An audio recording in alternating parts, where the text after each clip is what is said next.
pra në zyrave të nisë në Storje. Jemi këtu me Brunita Dramin, e cila është kandidate për qytetin e Tiranës për deputete. Po, Përshëndetje. përshëndetje. Atëherë, ta nisim me një pyetje të thjeshtë. Po. Pse Brunita ju bashkove nisë në Storje dhe pse vendose të hysh në politikë? Unë nuk jam angazhuar asnjëherë politikisht, publikisht. Normalisht kam qenë një votuese e rregullt, le të them. Por duke qenë se jemi rritur tashmë në një periudhë tranzicioni dhe ndryshime nga më të mëdha të kemi parë gjatë këtyre viteve, është shumë e nevojshme besoj për të gjithë ne që të reagojmë. Ka ardhur momenti për të reaguar. Dhe nuk mund të reagojmë thjesht me një votë. Kjo për mua është shumë e rëndësishme dhe për faktin të eksperiencave jetësore personale të mia, si nga ana e biznesit, si nga ana e shkollimit, edhe si nga ana e eksperiencave që kemi patur në shërbime publike.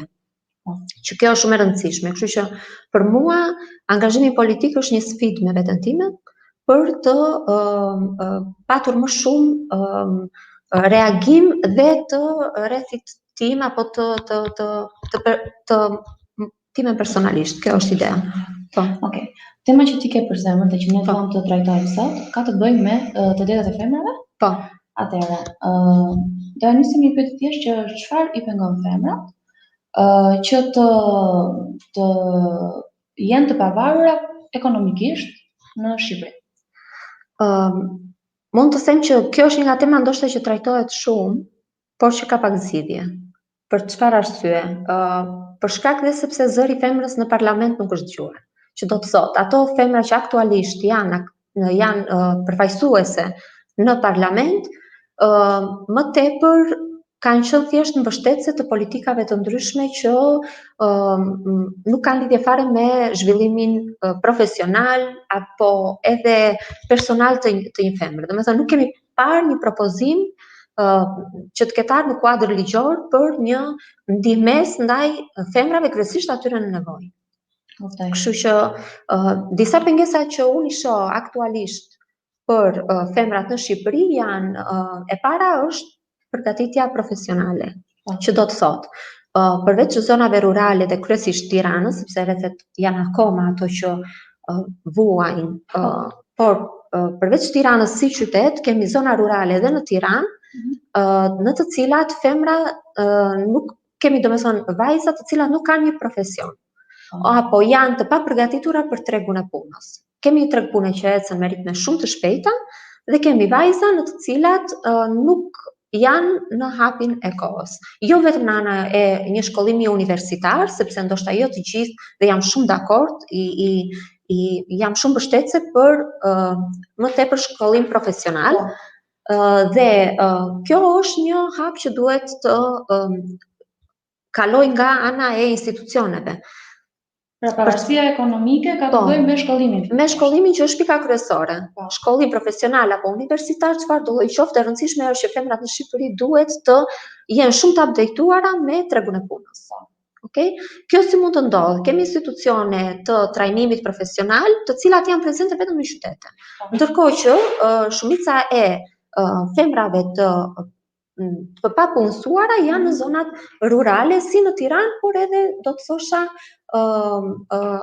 në rrethet të tjera, edhe në rrethet të tjera. Dhe këto zyra, këto institucione janë komplet, nuk kanë një statistikë reale se ku janë zonat më problematike për punësimin, jo vetëm të femrave faktikisht, po dhe të gjithë popullatës, por me që po flasim për femrat, dhe të shkojnë në atë zonë dhe të reklamojnë gjitha përgatitje profesionale që ato duan të japin popullatës. Që një individ. Po. Dhe për më tepër sot po flasim për femrat. Jeti i pavarur duhet fillimisht të ketë një shkollim, më pas të ketë mundësi që të arrijë tregun e punës. Eksakt, po. Pra kjo ka të bëjë me pavarësinë. Po. Pyetja është, si mund të ndihmojmë ne vajzat që të vënë dhe të shkollohen apo të kenë aksese në tregun profesional apo të marrin një arsim profesional apo arsim universitar? Flasim për vajzat të cilat janë në zonat rurale apo në periferi, pra jo për vajzat të Tiranës të cilat e kanë aksesin e informacionit. Pra a kanë ato akses në informacion? Çfarë ndodh? Kjo është mungesa e informacionit total. Njerëz që nuk dinë që ekziston një zyrë, ekziston një institucion që bën një përgatitje komplet falas të një profesioni të caktuar apo thjesht edhe të një kursi të një gjuhë të huaj, të një përgatitje për një profesion ndoshta dhe më të thjeshtë. Dhe kjo mos përgatitja profesionale sjell që dhe ato të cilat e kanë mundësi ndoshta të dalin pak, të jenë të papërgatitura për tregun e punës dhe duke qenë të papërgatitura kanë edhe një nivel page qoftë edhe nuk e di një shitëse thjesht ka një nivel page shumë më të ulët në krahasim me një aftësi që ajo mund të trajnojë për të zhvilluar.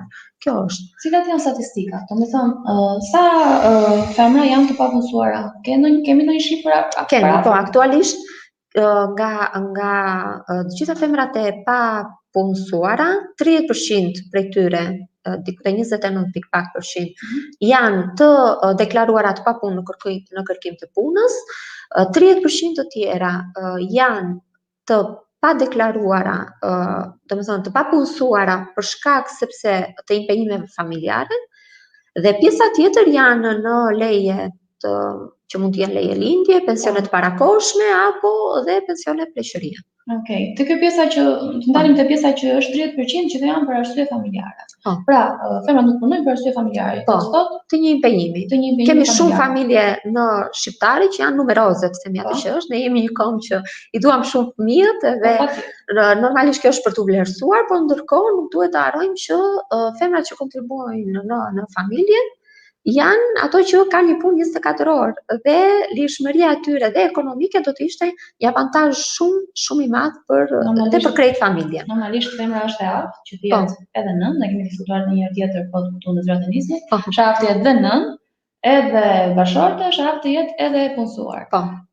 Por 30% e femrave sot të papuna thonë që ne nuk punojmë për arsye familjare. Impenjime familjare, po. Normalisht çfarë moshash janë që nuk punojnë për arsye familjare? Domethënë ka një statistikë për të ose si e mendon ti? Bëhet fjalë për ato vajzat të cilat janë nëna apo bëhet fjalë për vajza më të reja? Bëhet fjalë edhe për vajza më të reja. Kryesisht janë ato në të cilat janë nëna. Themi atë që është janë fasha më e madhe e papunësisë për shkak të impenjimeve familjare janë nga mosha 28 deri në moshën 45 vjeç. Që do të thotë kryesisht për impenjime familjare, por kjo fash kaq e lartë në momentin që një individ shkëputet nga tregu i punës, kthimi pas disa viteve, pas 5 vjetësh, 10 vjetësh e bën pak të vështirë, për mos thënë të pamundur, updatimin që mund të kesh me nevojat që kërkon tregu. Në kuptoj. Flasim për kemi diskutuar që në persona rurale, edhe në Tiranë, edhe në qytet, kemi plot vajza të reja, të cilat asnjëherë nuk janë punësuar. Pra, nuk janë shkolluar, nuk janë punësuar, kanë kaluar nga babai te bashkëshorti. Kjo ndodh edhe në mosha që nuk duhet të lejohet apo jo? Fatkeqësisht. Po. Çfarë duhet të bëjmë ne për të evituar martesat në mosha të reja? Në mosha të reja. Mosha të reja nuk po themi, por në mosha minorene. Po. Kjo është një faktor shumë shqetësues, të thosha, sepse të martosh sot një fëmijë dhe konsideroja një 15-16 vjeçar që është ndoshta e pa maturuar për të bërë zgjedhje të caktuara në jetë, okay? Ose ndoshta për momentin i quan të drejta dhe pas disa vitesh ndryshon mendim sepse bota ndryshon edhe gjithë kategoria sociale ndryshon.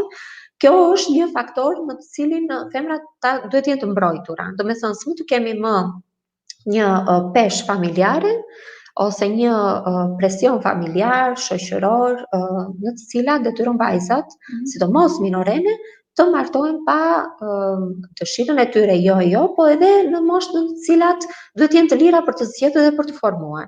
Domethënë, është më një investim në kohë të gjatë për një femër që e përgatit për të qenë e lirë të shpreh mendimin, për të qenë e lirë për të punësuar, për të qenë e lirë për të zgjedhur një profesion, dhe është afat shkurtër ai në të cilën ti e kalon në birësim, po themi, nga babai tek bashkëshorti. Dhe normalisht besoj që kjo është një nga faktorët që duke përdorur femrën, pra duke e shitur vajza, ti i heqë dhe asaj të drejta, duke hequr të drejtat, kjo është Po. Domethënë në termat ndërkombëtar, kur ti je të drejtat për të vendosur, është një farë dhune. Po. A ka institucione në fuqi sot? A ka institucione jo vetëm në qytetin e Tiranës, por edhe në periferinë e Tiranës, apo edhe në përrethë? A ka institucione që e menaxhojnë, e para njëherë kontrollojnë martesa në moshë të vogël apo i ndalojnë, dhe e dyta,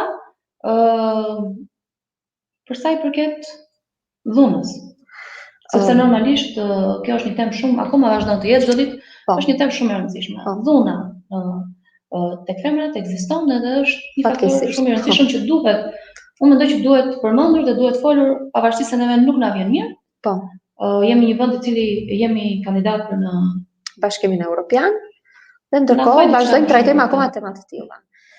Ligji në Shqipëri ekziston për martesat në moshë minorene, ligji ekziston dhe ndalon për martesa në moshë 18 vjeç, mirë po me mungon ndërgjegjësimi.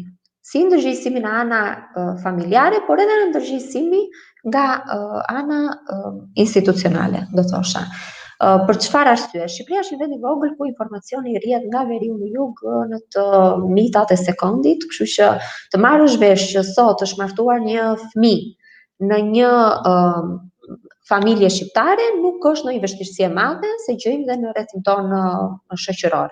Kështu që ky mungesë informacioni dhe ky mos reagimi i institucioneve është shumë problematik. Kjo është e para. Për sa i përket dhunës së familjen, domosdo rrjedh nga këto që tham deri tani, që do të thotë, në rast se ne kemi të bëjmë me një femër e cila detyrohet të krijojë familje në një moshë të vogël, që nuk është e përgatitur profesionalisht, që nuk është e lirë ekonomikisht për të zgjedhur se çfarë do të bëjë me jetën e saj, automatikisht është më e predispozuar të jetë pre dhunës. Kështu që janë institucione ndërgjegjësimi, do thosha, dhe informacioni që duhet të ftojnë vajzat e reja, kryesisht po e përsëris, vajzat e reja të cilat e kanë dhe zonat të cilat e kanë këtë mungesë informacioni në periferi të Tiranës, kryesisht të rretheve të tjera që janë më të përhapura. Kështu që kjo është kryesorja për Pra institucionet duhet të jenë më pjesëmarrëse. Më pjesëmarrëse, më ndërgjegjëse, të cilat ndalojnë qoftë martesat të bëhet të fuqizohen. Po duhet të ketë ligje dhe institucione të cilat normalisht ndihmojnë që të shkollohen dhe të punësohen vajzat në mënyrë që ato të bëhen të pavarura ekonomikisht dhe të mos jenë më pre dhunës. Eksakt. Ne kemi, doja të shtoja diçka. Ne kemi sot zona ose qytete periferike në gjithë Shqipërinë, në të cilat kanë mundësi për të forcë punëtore, fuqi punëtore do thosha, dhe kemi një mungesë të caktuar. Kemi biznese të cilat kanë si fuqi punëtore bazë femra, siç janë fasonerit, siç janë ndërmarrje të shërbimit apo shumë të tjera, dhe vetëm fakti që femra në periferi nuk e ka mundësinë të vinë në Tiranë, se s'mund të shpërngulemi dhe të centralizohemi të gjithë në një qytet, kjo mund të jepte një shtys, një institucion i caktuar, një qeveri të caktuar, të krijonte zona ekonomike. Që ti do të krijonte zona ekonomike ekskluzive dhe lehtësira financiare fiskale, ndoshta që nga kostet të transportit, që nga taksat vendore apo lokale, të kishte mundësinë, domethënë, që të punësonte.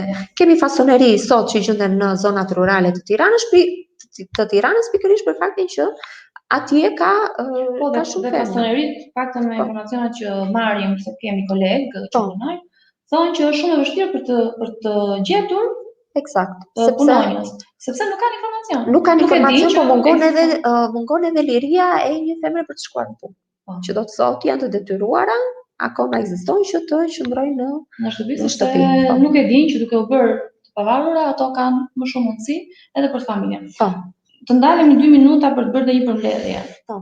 Sepse mund për të folur për njerëzit të cilët thonë, mirë, çfarë problemi ka, vajza bëhet 18 vjeç, martohet, bëhet nënë dhe le të rinë në shtëpi dhe punon bashkëshorti. Por çfarë të mirë i bën vendit tonë, sepse neve kemi sot një shoqëri që e kemi 50% në Shqipëri, pothuajse është 50 me 50 femra meshkuj. Nëse këto vajza punojnë, a ndihmojnë dhe vendin apo jo? E para në nivel makro patjetër. sepse është gjysma e fuqisë punëtore të gjithë vendit. E dyta dhe në ana familjare, kemi nëse statistikisht e shikojmë, familjet më në nevojë janë ato që kanë krye familjare femra.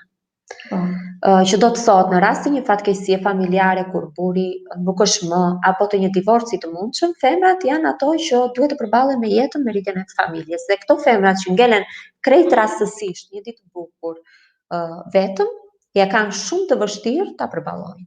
Kështu që përgatitja e femrave, e vajzave të reja për tregun e punës, duke i dhënë një profesion të caktuar dhe duke i dhënë dhe lirshmërinë për të qenë aktive në shoqëri, është thjesht një lehtësim makroekonomik, po kryesisht familjar, që do ishte është më edukuese dhe më mbështetëse një fëmijë rritur me një nën punëtore dhe të zonjën e vetës, sesa një që është gjithmonë në ndihmë të familjes, po të themi, po të pavarur ekonomikisht.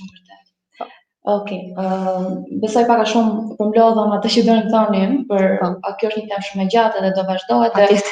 Të flasim pak për Brunën. Bruna sot kandidon për një smicurje për Tiranën. Një mesazh që ti do që t'ua përçosh të gjithë atyre që po të ndjekin në këtë moment dhe njerëzve që do na ndjekin më pas. Në lidhje me kandidimin tënd, kam fjalën. Po, unë kandidoj në Tiranë. Kryesisht aktiviteti im si në ana profesionale, por edhe në nivel shoqëror social, ka të bëj kryesisht me femra dhe jo më kohë të zgjodha këtë temë.